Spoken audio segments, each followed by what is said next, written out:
Jadi gimana? Ole, gimana? Ole. Tapi menarik nih, Rify kan kemarin emosi banget ya sama pelatih Bahrain. Gimana kayak emosi? Hari ini bisa ngeledek. Jadi di dalam konferensi pers Bang Gita, Bang Ropan, kemarin kan dia kan ngomongin soal 300 juta lah. H-1 itu ya. Tapi pemainnya dari luar. Pemainnya kok dari ini. Tapi begitu wartawan Bang Ropan, Bang Gita nanya gini, ketika kemarin yang overtime di tempat Anda itu, apa jawaban dia? Padahal itu kan tanggung jawabnya Bahrain itu kan seharusnya gitu ya. Dia jawabnya, oh kita nggak mau musik-musik soal itu lagi. Soal dia nggak mau diusik, soal negara lain diusik-usik sama dia kan begitu. Jadi dia sebut 300 juta segala. Bang Ropan dengar kayak gitu gimana sih? Holland lagi. Ya biasa dia itu yang pesewar aja. Pesewar tapi kalah buktinya. Iya. Ya kan malu ya. Ya kalau saya sih nggak usah digubris. Senyumnya tidak muncul sepanjang nggak usah digubris begitu. Kemarin aja dia mempersalahkan soal lagu kebangsaan dia. Tidak menghormati penonton-penonton kita ketika lagu kebangsaan. Oh iya, dia menghadap ke penonton terus dia. Iya, jadi ada aja alasannya udah banyak. Begitulah. Ini pelatih gimmick lah mungkin ya. Ya, udah susah itu lah. akibat kalau Jumawa itu kemarin gitu lah ya. Jadinya kalah ya tadi dia terlalu kepedean ingin mengalahkan kita mungkin di sini kan. Biasa gitu. Dan dia terlalu menafikan juga pemain-pemain yang di naturalisasi lah. Mungkin mereka datang dengan kepala tegagit. Kita juara Piala Teluk nih. Piala Teluk. Kan baru juara Piala Teluk. Betul, Piala Teluk. Cuman ada tuh Om Ropan, Om Gita, yang nggak tampak dari Bahrain biasanya, karena lagi ketinggalan kali ya kalau kalah, yaitu guling-gulingan dan memperlambat waktu nggak ada loh kemarin. Karena dalam posisi biasa tinggal. Itu dia. Kalau dia unggul duluan dia guling-gulingan oleh Bahrain itu. Iya, itu guling-gulingan. Hanya sekali dia ngelakuin waktu yang sliding dari Hubner. Masih Dia minta penalti itu kayaknya ya. Jadi dia guling sesudah bolanya hilang. Nah, kalau ketinggalan pokoknya guling-gulingannya nggak ada aja. Tapi kalau lagi leading, pasti. Bentar-bentar guling. Kalau perlu ada tiker, karpet, guling-guling lagi. Untung kita nggak nonton kok. Kalau kita nonton kita buat ini tusukan biar kita gulingin. Kambing kali. Oke, ini kalau kita melihat ke depan ya Bang Gita nih, terutama Bang Riko juga, Marcelino dipastikan tidak bisa hadir di lawan Cina ya. Informasikan demikian. Martin Paes juga. Martin Paes informasi masih bisa katanya. Masih bisa tetap. Dia kuning dua dia. Udah kuning dua ya. Lawan Arab dia kena juga kan. Oke. Marcelino lawan Australia kan. Saya berharap sih tidak tadi. Tapi kalau kondisinya kayak gini, nasib kita bagaimana? Bang Gita deh. Enggak juga ini. Kalau Martin Paes kan jelas ada Emil. Emil itu gimana? Emil kan bagus sebagai penjaga gawang. Emil Odero. Emil Odero kan di Italia lama, di Sampdoria lama, pernah di Juventus juga, sekarang di Genoa juga dia banyak melakukan penyelamatan. Postur juga tinggi juga ya. Nggak ada persoalan lah sebenarnya. Bukan di Genoa, di Palermo sekarang. Oh sekarang sorry, Palermo ya, Serie B ya. Serie B ya. Yang mungkin persoalannya adalah Marcelino. Harus dipikirkan dari sekarang siapa yang akan menggantikan posisi Marcelino. Ada Eliano aja. Apakah dia akan apakah Riko dia sendiri bilang tadi Eliano, no kata Riko. Sekreatif Marcelino, itu yang nggak terlalu yakin. Saya sih nggak khawatir. Saya takutnya ini Marcelino kuning, si Martin Paes kuning. Saya takutnya Bang J DBD, Rizky Ridho tipes. Itu yang saya lebih takut. Yang lebih takut lagi kalau misalnya cedera dirawat di rumah sakit, MRI. Oh enggak, kita nggak bahas itu ya? Enggak. Kita nggak bahas itu ya? Enggak ya? Itu Bung Ropan yang tahu. Persoalannya kan ini kan masih banyak juga. Kan artinya gini, Dean James kan kemarin dicoba di kiri depan. Yes. Kan artinya ada oleh Romani di tengah, Ragnar bisa pindah ke kanan di posisi Marcelino. Mungkin ya model-model kayak gitulah yang mungkin bisa dilakukan nantinya lawan China. Walaupun nggak boleh nganggap enteng China, tapi kita main di kandang sendiri. Kalau kita mainnya kayak kemarin, ya kemungkinan untuk mendapatkan 3 poin tinggi. Walaupun masih lama ya Juni ya. Ya masih lama memang Juni. Tapi bicara stamina nih Bang Ropan. Ya. Cina ini stamina gimana? Karena kalau kita ngelihat ya Put ya, 2 kali 45, sepertinya di awal second half kemarin, timnas kita itu dengan belum ada perubahan ya. Waktu kita babak kedua itu kan belum ada perubahan tuh. Squad yang di babak pertama kan. Kayaknya menurut saya kacamata waktu saya. kita lawan Cina ini. Artinya begini, udah keletihan kayaknya. Yang kemarin, yang di GBK kemarin. Yang kemarin nih, GBK kemarin ini Bang. Nah, apakah menghadapi Cina kan kita kenal mungkin secara stamina dan lain sebagainya, gimana menurut Bang Ropan? Saya pikir juga nggak ada pengaruh. Nggak keletihan juga ya? Nggak keletihan. Bahkan kita kan harus bisa menang. Sama posisi kita ketika lawan Arab, ketika lawan Australia. Kan bagus secara stamina juga oke. Kemarin juga begitu. Anda tidak melihat adanya penurunan stamina? Nggak ada penurunan stamina kayak. Nah ini sulit. Untuk melawan Cina nanti, kan tadi kita optimis ya, kalau permainannya terus begini kita masih punya peluang nih untuk melawan Cina. Tapi sebetulnya dari permainan kemarin masih bisa dimaksimalkan lagi nggak sih sebetulnya? Atau apa yang kira-kira evaluasinya? Saya pikir masih bisa ya. Saya kembali ke Marcelino, kalau nggak ada siapa yang akan ganti. Kita kan nantinya mungkin akan di bulan Juni akan kedatangan seorang Miliano Jonathans. Jadi kalau Miliano datang, itu bagus untuk bisa mengisi posisi depan. Oh gitu? Kok iya, bagus ini pemain biasanya Utrecht. main di kanan ya. Masih 20 tahun. Dan bagus bermain. Ayahnya sudah ada di Indonesia, itu sudah tanda-tanda kode bahwa anaknya akan jadi nih barang. bisa jadi.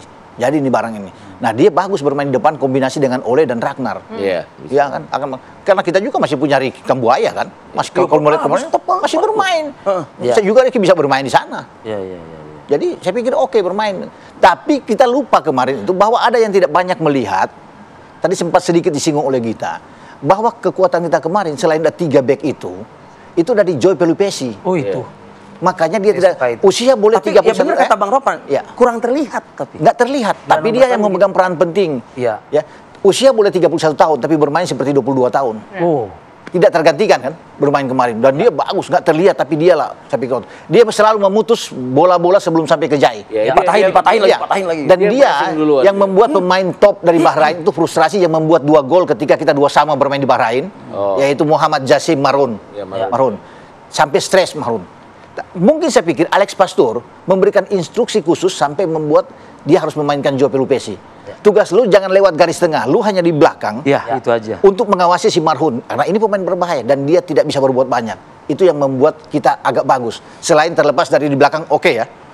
Tapi dia yang berdiri depan Jai dan Rido yang selalu memutus. Tidak kelihatan, tapi dia yang menjadi otak itu. Makanya banyak yang memuji dia kan? Iya, betul. Semua banyak memuji dia. Dan dia putusnya di garis tengah dia. Garis tengah. Joy Pelupesi. Matang ya. Mungkin yang kelihatan kita seperti ada apa yang disebut tadi oleh Fadil bahwa kita menurun kekuatannya. Ini kacamata saya di babak aja sih. kedua adalah Joy Pelupesi lebih mundur ke belakang. Dia lebih menunggu. Karena kita formasinya kita rubah Dan biasalah unggul 1-0 ingin mempertahankan 1-0 kan pasti ada usaha untuk lebih bertahan. Dan itu kelihatannya jadi kita seperti kelelahan karena Pelupesi. Apalagi Verdong lebih banyak juga. Ya, dan Pelupesi tidak menahan dari depan, dari tengah dia agak mundur ke belakang. Jadi ini mungkin ya. Tapi apa yang dilakukan oleh Pelupesi kemarin semua pemain bermain dengan sangat baik seperti yang tidak mereka lakukan di Australia. Di Australia. Betul. Dan lebih bagus kemarin karena ketika mungkin bagi Tom Hai agak gelan masuknya Ivar Jenner kan akan lebih kuat di tengah itu lebih kuat. Iya. Kalau saya memang bilang setuju kalau pemain gelandang bertahan, kalau kita menamakan pemain yang tak terlihat. Kalau menganalogikan kemarin misalnya. Makanya kok agak kurang dirasakan. Betul gitu. Itu sama kayak contoh kalau kita suka di mana-mana klub biasanya walaupun nggak semua mungkin kayak di Barcelona. Orang selalu taunya Xavi, Hernandez, Iniesta, Messi sudah. Orang lupa ada Sergio Busquets di situ. Orang bilang mau ngangkut air kek, mau tukang kasarnya maaf, tukang cebokin ke tukang visinya ini kalau bikin pelanggaran nggak sembarang, nggak jorok mainnya. Teknik ada, kapan mesti keras, kapan mesti nahan, reading visinya baca ke sini. Itu pemain yang nggak punya nama. Kalau back penyelamatan oke lah. Wow, it says bagus, Rido keren. Ole Romeni bikin gol. Wow, Marcelino goreng ngacak-ngacak. Pelupesi, ya, Joy Pelupesi kayak maaf Sergio Busquets. Tapi kehadirannya kalau dia hilang, keseimbangan goyah. Baru kelihatan tuh ya? Iya. Baru kelihatan. Kalau zaman Indonesia dulu siapa bang angkatannya pas Indra Safri itu saya ingat banget Zulfiandi. Ketika mengimbangi ada seorang Evan Dimas dan juga Hargianto. Zulfiandi itu yang di era U23 junior ada Hargianto, Evan Dimas, ada Zulfiandi ketika itu AFF dulu. Yang nggak disebut-sebut. Nggak disebut, nggak kelihatan orang kayak gitu. Tapi perannya vital. Tapi ada dia berpengaruh. Keseimbangan Dia terjaga. menjaga keseimbangan di tengah. Jaga keseimbangan. Dia mesti baca seperti makanya apa. Jai kan lebih enak kemarin bermain. Iya. Karena selalu memutuskan di dia. Itu kenapa waktu di Australia agak aneh kok Nathan Choaon yang dipilih di situ.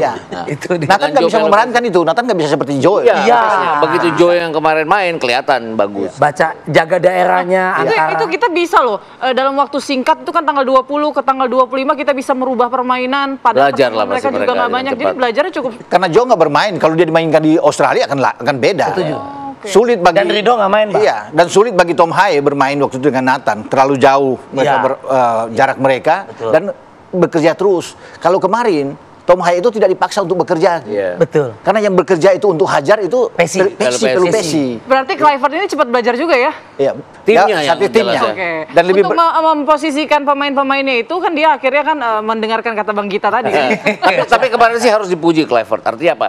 Di Australia kan dia lebih banyak duduk ya, Iya. lihat monitor segala macam, nggak tahu apa yang dilihat di sana. Kali, Bang. Tapi yang jelas kemarin itu kan dia aktif kan, aktif dia kadang-kadang mungkin karena sudah viral meme itu tuh bang, meme yang apa tuh? Meme yang apa? Meme yang udah 51 masih senyum-senyum aja gitu loh. Kemarin kan dia kasih tanda tuh kalau harus switching play segala macam, dia kasih kode segala macam ke kanan segala macam, dan itu dilakukan. Dan lebih banyak mau mendengar ya. Iya. Dan juga pemimpin tuh harus banyak mendengar memang. Betul. Dan mungkin juga ada tambahan. Wah, dalam nih ngomongnya nih. Dalam benar. Dan mungkin juga ada tambahan support moral apa segala macam, dukungan ke kepala negara juga hadir. Ada Pak Presiden juga hadir di situ, artinya juga nggak cuma ketua umum, tapi mungkin para bule-bule apa diaspora ini dari naturalisasi pengen juga memberikan yang maksimal banget lah, terbaik untuk nih bangsa gitu. Oke. Mungkin support yang berbeda gitu. Itu siapa kok yang bikin gede banget tuh Garuda? Oh, gede banget itu. Dan itu ditaruhnya di ini ya. Di belakang gawang. Belakang gawang ya. Utara. Karena kalau taruhnya di depan gawang ngalingin kiper kan. Iya sih benar juga. Makanya taruhnya di belakang gawang. Nggak jadi nanya deh kalau kayak gitu. Nanti kiper begini, matiin pas. Awas dong, awas. Gitu. Kita kasih ruang Riko untuk klub lebih lucu lagi di segmen berikutnya.